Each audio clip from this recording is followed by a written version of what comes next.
l'application DTV. La magie de la télé vous suit partout dans le monde avec son nouveau service disponible sur les supports Windows, iOS, iPhone, Android et tablettes. La DTV sous vos yeux, partout, à tout instant. Avec la DTV, vivez la magie de la télé.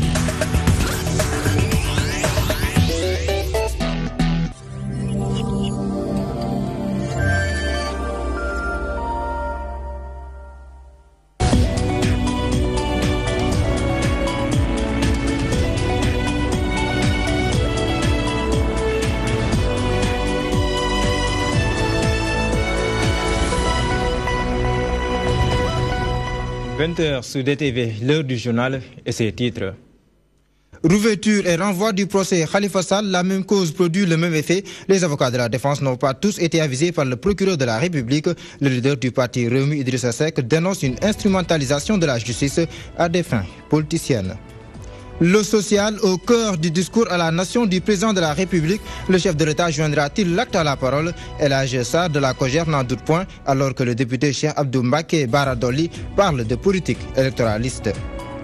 Comment va la presse sénégalaise? Les signaux sont au rouge pour certains organes. Le magazine Nouvel Horizon tire sa révérence pour éviter des suivants. Une seule alternative, appliquer le nouveau code de la presse. C'est l'avis de certains journalistes que vous entendrez dans cette édition.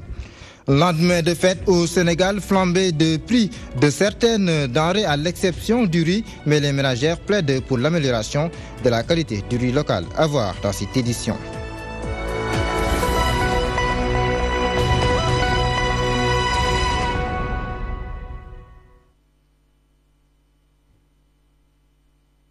Bonsoir. Procès Khalifa Sall, encore un faux départ. Il a été renvoyé au 23 janvier pour la même raison qu'à l'ouverture. Certains avocats de la défense n'ont pas été avisés par le procureur de la République. Maître Doudou se dit étonné de l'empressement par lequel le procureur de la République, Serigne Bassirou Gueye, traite cette affaire. Les partisans du député maire de Dakar ont une fois de plus dénoncé ce qu'ils qualifient de procès politique. Code Ndiaye. Second report du procès Khalifa Sall et ses co-inculpés sur demande de la défense. Les avocats du maire de Dakar s'insurgent contre le fait que le procureur n'ait pas avisé certains des leurs. Maître Doudou Ndoye dit ne pas comprendre l'empressement du procureur dans cette affaire. Ces avocats ont invoqué leur droit pour mieux se préparer et l'affaire a été renvoyée au 23 janvier pour que monsieur le procureur régularise simplement les papiers. En 45 ans de métier, je n'ai jamais vu un délai aussi court entre le juge d'instruction et le juge qui juge. Jamais. Dans l'histoire du Sénégal, personne ne pourra me le prouver. Qu'une seule fois il s'est passé un délai aussi court entre le juge d'instruction, je dis bien, et le juge du jugement. Et ensuite maintenant, le jour du juge du jugement, le procureur s'agrippe bec et ongle pour que l'affaire soit jugée aujourd'hui, alors que les avocats de Khalifa, qui préfèrent laisser Khalifa en prison pour une semaine ou deux ou trois, demandent encore ces 3 semaines. Les partisans de Khalifa Sall dénoncent quant à eux un procès politique. Cette affaire a été montée de toutes pièces, uniquement pour le condamner, afin qu'il perde ses droits civiques et politiques. C'est la raison pour laquelle nous continuons à penser fortement que c'est une affaire purement politique. Nous, maires derrière Khalifa Sall, nous félicitons et encourageons Anne Hidalgo, parce que nous, maires, nous sommes en danger et j'en suis une illustration. Aliou Sall, son seul mérite, c'est d'être le frère du président de la République. S'il n'était pas frère de Macky Sall, il ne peut même pas être délégué de quartier. Donc aujourd'hui, je pense que n'eût été l'affectation de Nafi Ngom Keïta, c'est lui qui serait en procès dans le cadre du dossier de Petrotim. Le porte-parole du parti Rewmi invite la justice à se départir de la politique dans ce dossier. Il y a eu beaucoup de sérénité de la part du président du tribunal, un peu moins peut-être de la part du procureur qui avait un certain empressement à vouloir juger. Mais nous pensons que le temps du droit n'est pas le temps de la politique et que les relents politiques de ce dossier ne doivent pas prendre le pas sur le caractère éminemment juridique ou judiciaire de ce dossier.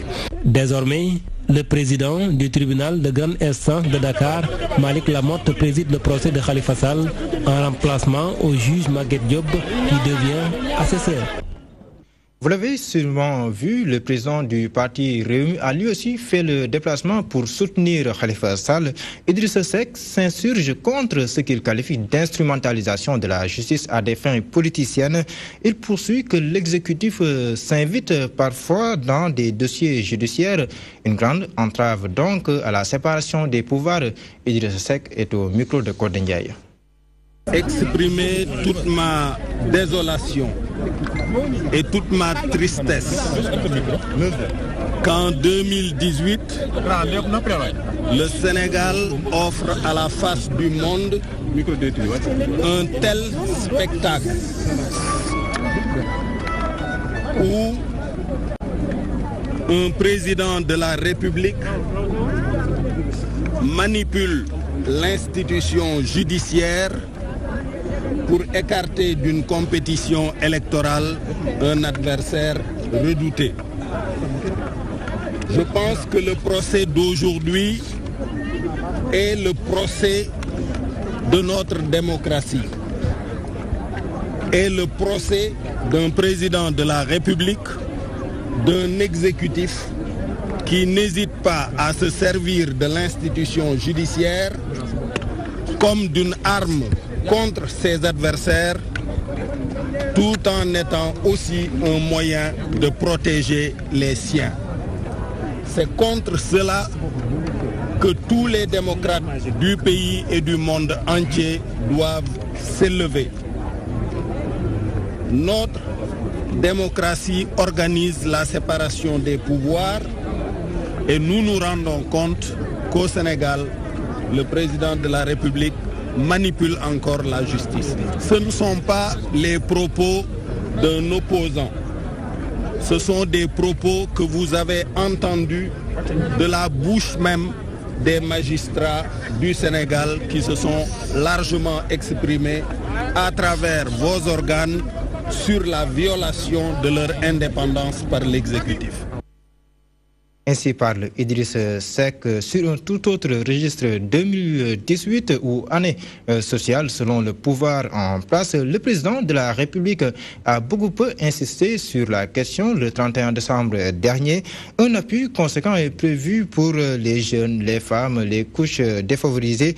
La charte de la COJER parle d'une volonté de réduire à néant ou presque la pauvreté au Sénégal. En revanche, le député Cheikh Abdou Dolly Mbaké évoque une stratégie de campagne. El Haj Moussabe les a rencontrés. Dans son speech du Nouvel An, le président de la République a fait la part belle aux jeunes, femmes et les couches les plus vulnérables. En gros, une enveloppe de 70 milliards sera dégagée pour les accompagner. La démarche du chef de l'État traduit son engagement de lutter contre les inégalités sociales selon ses responsables du parti au pouvoir. Le président a tout simplement compris que les Sénégalais avaient d'abord besoin d'être soutenus à faire face à la pauvreté, mais que ces derniers devraient être aussi accompagnés, notamment dans l'insertion professionnelle et dans la création d'emplois. L'opposition, elle, il y a une stratégie de campagne. Si cet appui social avait réellement un impact, le taux de pauvreté allait connaître une baisse. Ce n'est pas le cas, le chiffre a haussé et il a largement dépassé celui de 2012. Le programme déroulé manque de pertinence et a des limites. 30 milliards seront donc déboursés pour l'auto-emploi des jeunes et femmes et 40 pour assister 400 000 familles à travers le programme national de bourse de sécurité familiale. Le ciblage de ces couches n'est pas le fruit du hasard, affirme le député. Les 30 milliards de soutien au projet rapide est une ambition politique. Les Sénégalais lui ont consacré 6 longues années. Il n'a pas songé à les soutenir, donc pourquoi attendre jusqu'au terme de son mandat pour s'y atteler? Les jeunes ne sont plus dupes, de même que les femmes. Si le président avait attendu 2018 ou décembre 2017 pour prendre des mesures allant dans l'accompagnement des familles, on pourrait lui suspecter en tout cas de se préparer à faire du populisme. Pour le responsable politique de la convergence démocratique Bokk Gis Gis à Diourbel, l'adresse du président de la République est la pire de toutes celles que le Sénégal a connues. Pour le républicain, c'est un discours qui répond au contexte actuel. Consolidons la paix pour que les mesures d'accompagnement déjà initiées par le gouvernement soient consolidées et confortées. Déclaration du président de la République à l'occasion de son adresse à la nation. Une position appréciée à juste titre par les militants de la paix en Casamance. Cependant, le projet d'exploitation du zircon risque de compromettre cet idéal dans la région sud. Ibrahim Ofal. Faisons enfin le pas décisif vers la paix définitive, une paix sans vainqueur ni vaincu. Le mot est lâché par le président de la République, la consolidation de la paix en Casamance après plus de 30 ans de conflit. Un message bien perçu par les Casacés. Ces derniers se disent comblés par le discours à la nation. J'ai une appréciation positive en ce qui concerne l'aspect paix en Casamance. Parce qu'il convient de reconnaître qu'aujourd'hui, il y a une accalmie qui permet aux uns et aux autres de vaquer à leur occupation sans être inquiétés. Si vous faites l'analyse, il a apprécié la dynamique qui se passe actuellement en Casamance avec l'esprit d'ouverture des acteurs, que ce soit le MFTC qui a accepté maintenant de venir sur la table de négociation. Le projet d'exploitation du zircon dans la région sud, un facteur bloquant du processus de paix en Casamance, à en croire certains acteurs du processus. Pour ces sudistes, l'intérêt national doit primer. Votre chaîne a beaucoup suivi l'évolution de ce dossier et je crois que, à l'exception de ce dossier, je ne connais pas en ce moment un autre dossier qui pourrait plus ou moins être un facteur de risque pour menacer la paix acquise depuis un certain nombre d'années. Le premier fondamental du zircon, c'est quoi? La population a peur de perdre sa richesse en échange d'une muette. Les conséquences, c'est quoi? Mais déplacez-moi d'ici, là où j'ai 10 hectares avec toute ma richesse, et vous m'amenez là-bas, vous me donnez 5 hectares avec 2 millions de francs CFA. Je perds toute ma richesse. Ici, je suis là-bas, je perds tout. Dans 5 ans, les générations futures, la famille, qu'est-ce qu'ils vont vivre après?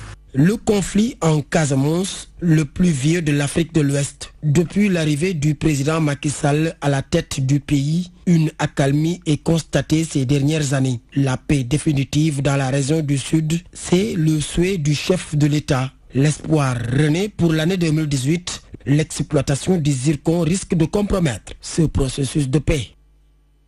Nous allons d'ailleurs nous arrêter sur cette adresse à la nation. 15 minutes, c'est la durée du discours du chef de l'État. Est-ce que cela obéit aux normes de communication?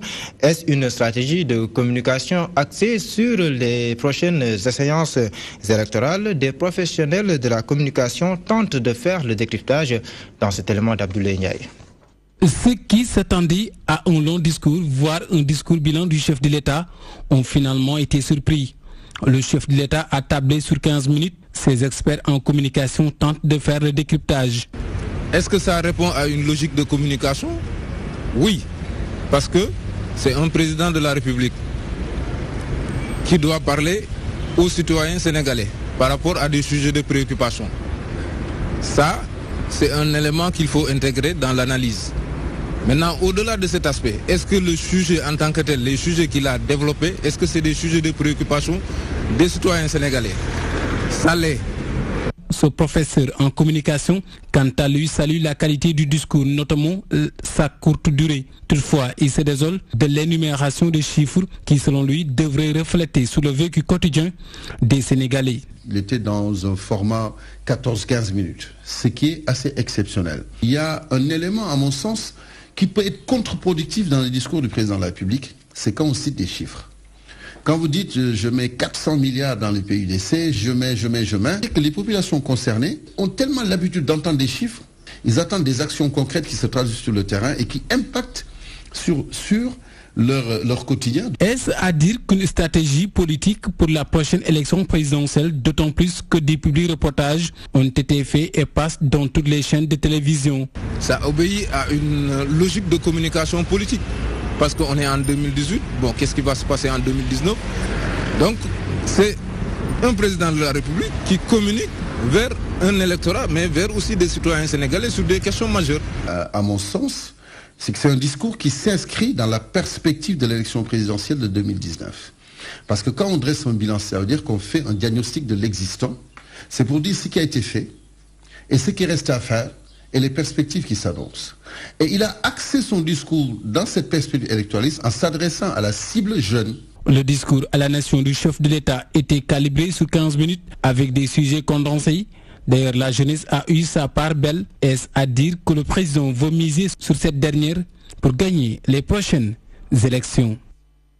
Je vous l'annonçais dans les titres, Nouvel Horizon prononce son oraison funèbre. Le magazine tire sa révérence à cause d'une situation économique dégradante. Ce magazine n'est-il pas la face cachée de l'iceberg? Certaines entreprises de presse sénégalaises vivent d'énormes difficultés, mais alors, solution, certains journalistes ou les journalistes en totalité veulent l'application du nouveau code de la presse et la révision de la loi sur la publicité, nous dit El Haj Moussa Bey. C'est une entreprise de presse de plus qui vient de disparaître de la scène médiatique. Nouvel Horizon succombe ainsi à ses difficultés financières. C'est dommage qu'une telle institution, un monument de la presse sénégalaise aujourd'hui, donc s'effondre. La menace n'épargne guère les autres entreprises de presse qui, dans leur majorité, peinent à tenir debout.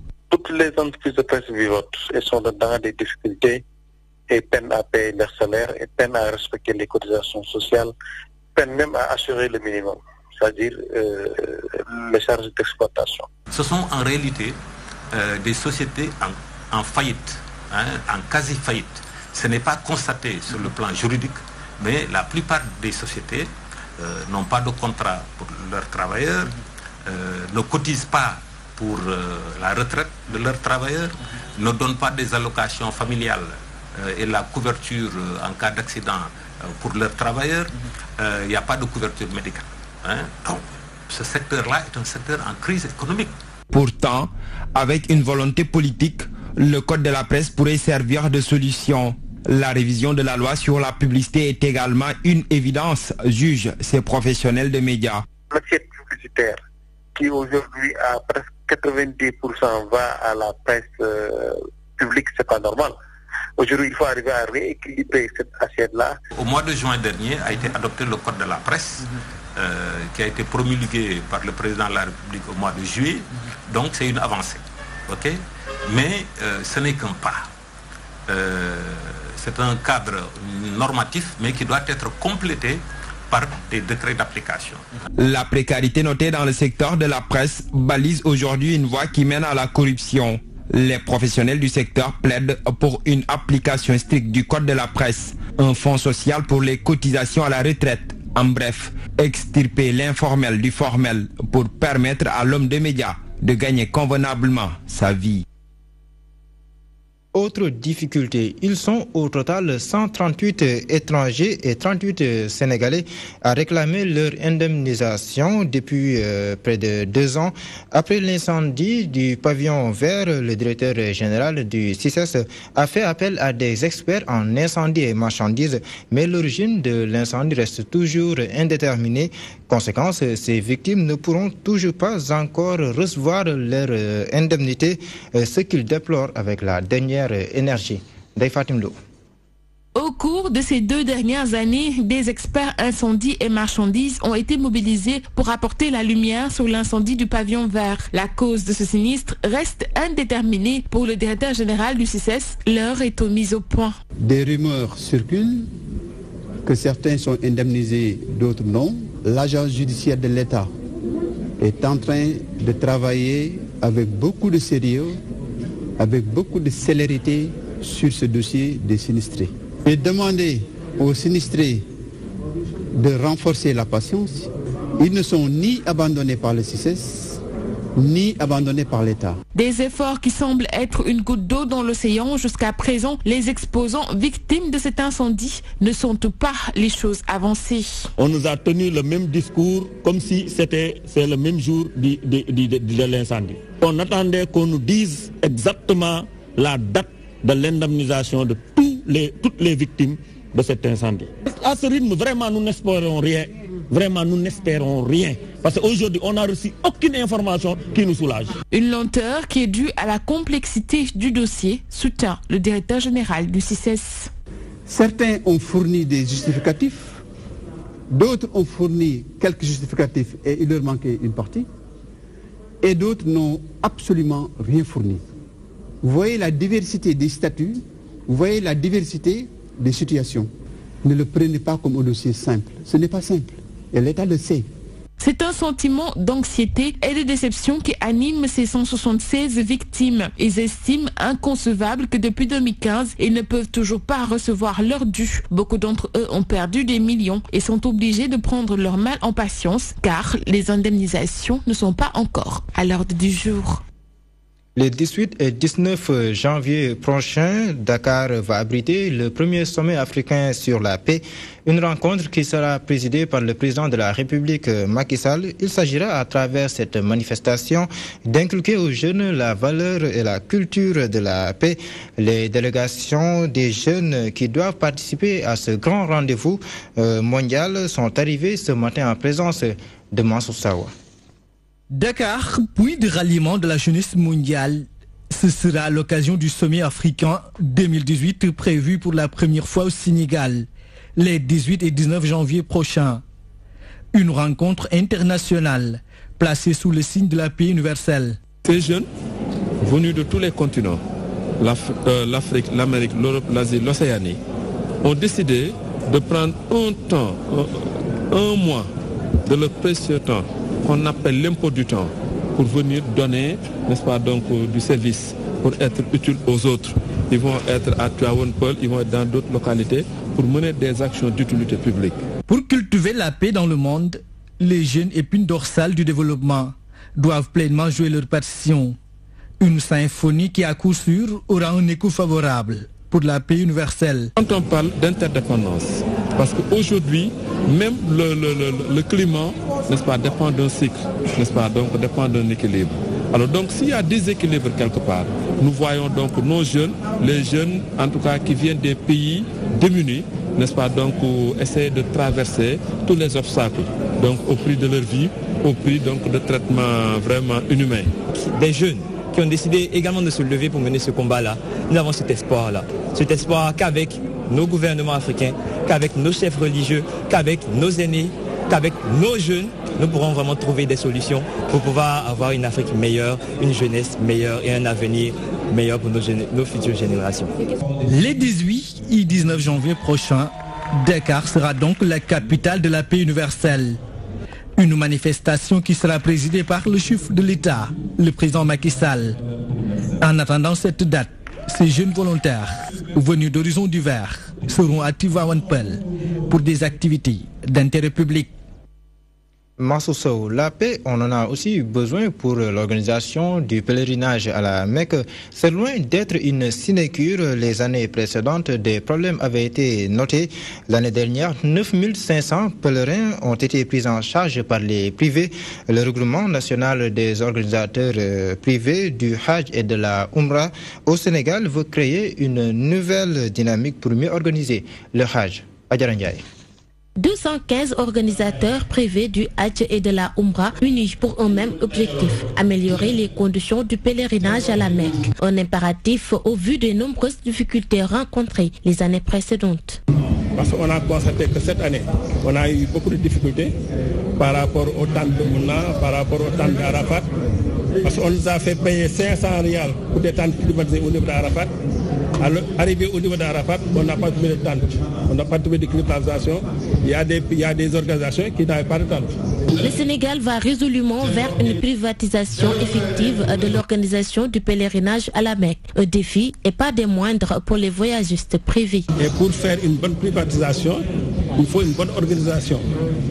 Donc les privés se sont retrouvés autour d'un idéal qui est le Renefus pour mettre le pèlerin sénégalais qui est au centre du pèlerinage, pour mettre le pèlerin sénégalais dans de bonnes conditions pour effectuer effectivement ces probabilités du pèlerinage. Cette année, le Hajj aura une particularité. Les pèlerins, tout comme les voyagistes, devront pour la première fois faire contrat avec l'AIBD. On a usage de faire des visites au niveau de l'aéroport de Dias pour effectivement identifier tous les problèmes qu'on devrait rencontrer. Parce qu'il faut anticiper sur sur l'organisation du pèlerinage. Il faut anticiper.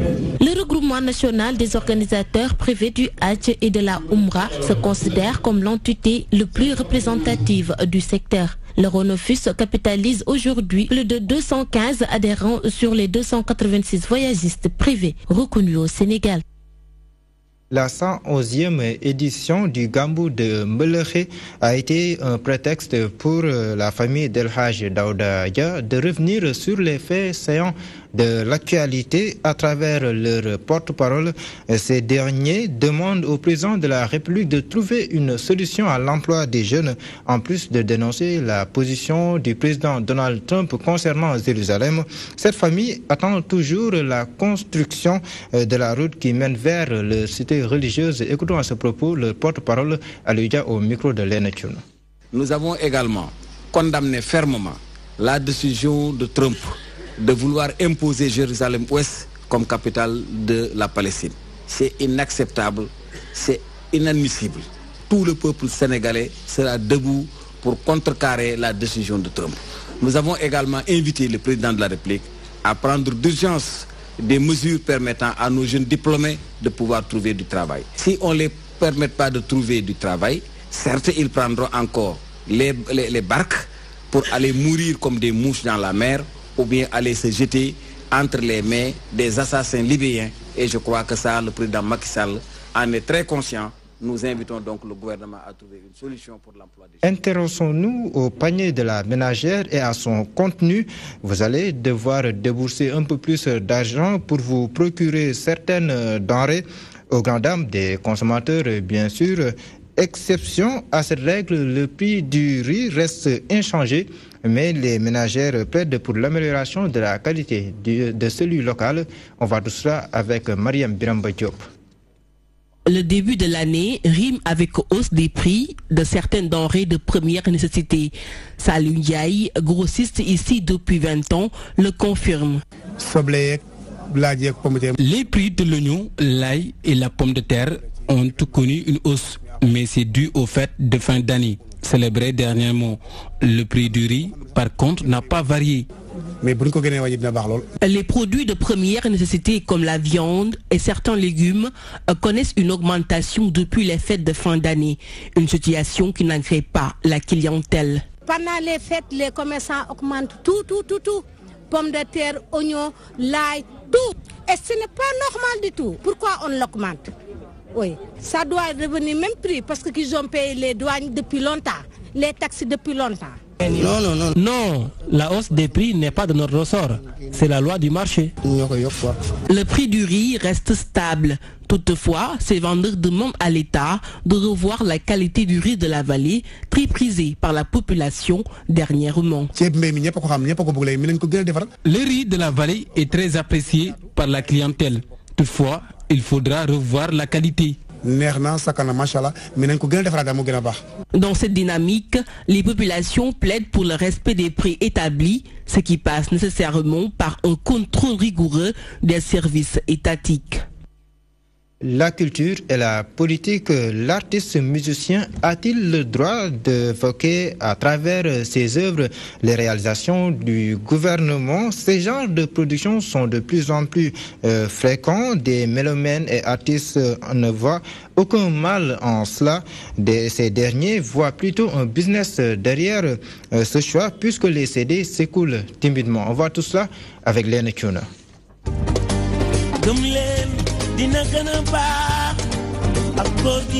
On les écoute presque